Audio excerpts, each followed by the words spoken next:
Hi everyone, and welcome to topic 4B part 10, where we continue talking about taking the lead.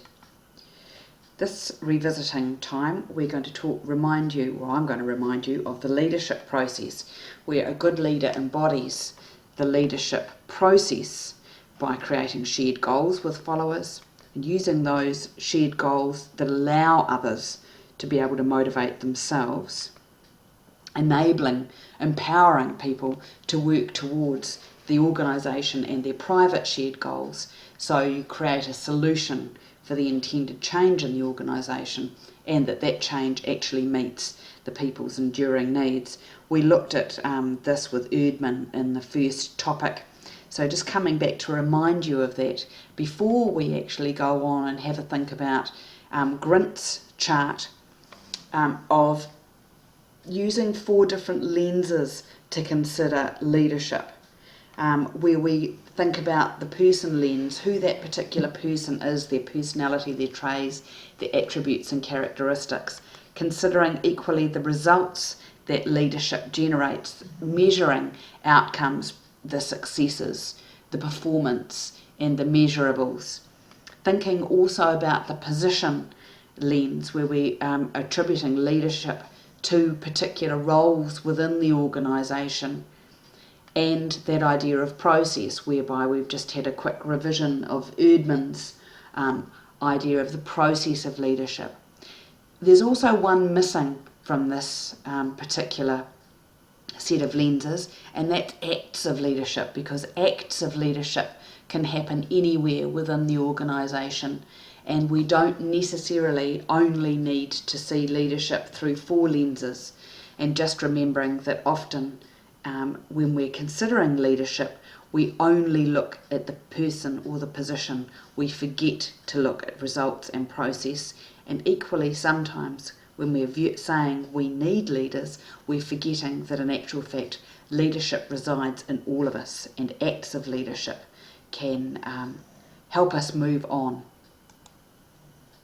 So next lot of revisiting time, sport's unique selling points as compared to business is there's more of an emotional connection. The psychological contract is much more important, especially when dealing with sports volunteers.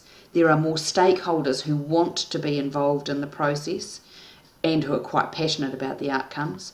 There are uncertain outcomes that have to be dealt with all the time, and a great deal of disappointment. There's a lot more unpredictability in the sports field. We have much stronger team cultures and subcultures within organisations and teams. We have a lot of leaders in sport as opposed to managers, so with captaincy. So it is a very normal concept. Leadership is a normal concept in sport.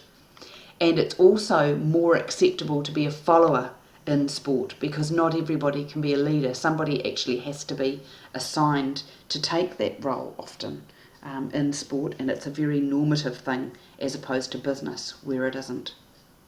So this actually brings us to the end.